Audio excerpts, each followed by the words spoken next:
Welcome to The Explainer. Today we're jumping right into a super provocative and widely discussed essay by Will Duckworth titled, "The Cavalry Isn't Coming, Taking Responsibility for Education."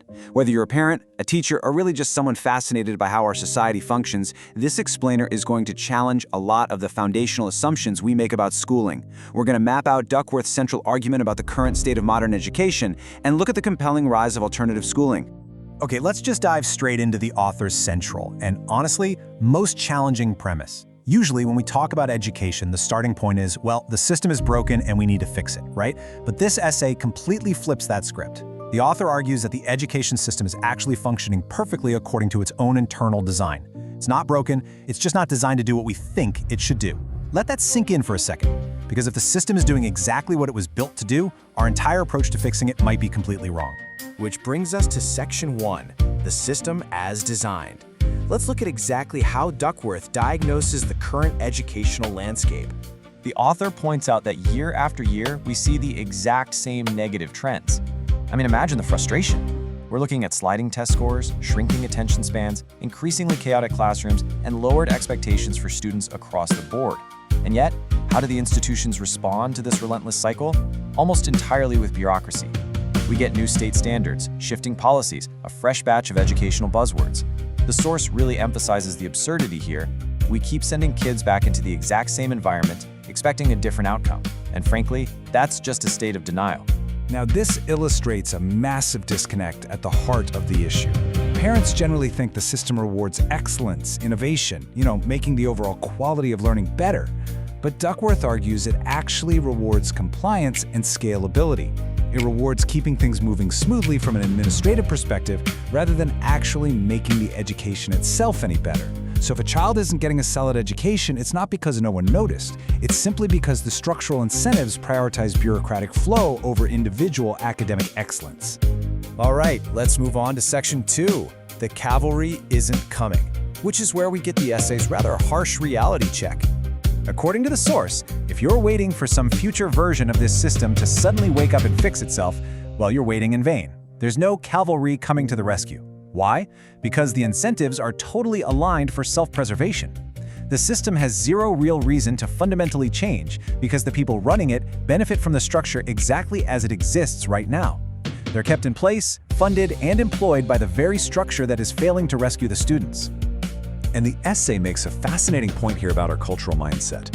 As a society, we've basically been trained to wait for experts, official institutions, and established systems to save us, right? We look upward for permission to make changes. But the author argues that these official places are increasingly proving they either cannot or will not deliver on their promises. The text is challenging us to stop assuming the solution will miraculously come from the exact same place where the problem started. So that triggers a crucial pivot, leading us into Section 3, success outside the system. Because if the system won't save you, you aren't stuck, you are simply responsible. The author lays out these escalating steps parents can take to reclaim that responsibility. It might start small, like just supplementing the curriculum at home or finding alternative local programs. But for some, it means making the really heavy decision to pull a kid out entirely, or even banding together with other fed-up parents to build something from scratch. The text totally acknowledges the terrifying weight of these choices. Pulling a child off the default path is incredibly daunting. But, the argument goes, that heavy burden of responsibility is still way better than just helplessly watching your child fall behind while hoping an indifferent system suddenly changes its stripes. To prove this isn't just theoretical wishful thinking, the author points to some powerful historical examples of people successfully building outside the system. First up, the Robinson family. This is a deeply emotional story of necessity driving innovation. Back in late 1988, a biochemist named Dr. Art Robinson tragically lost his wife. In an instant, he's a grieving single father to 6 kids, ranging from a 17-month-old baby to a 12-year-old. Amidst that profound grief and the sheer logistical nightmare of managing a household that size alone, traditional public school just wasn't practical anymore.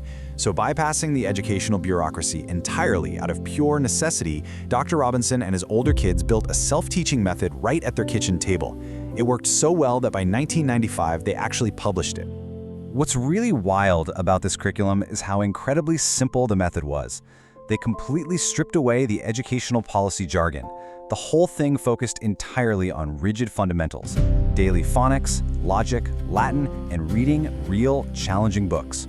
Absolutely no fancy technology, no multi-million-dollar testing facilities, zero administrative bureaucracy.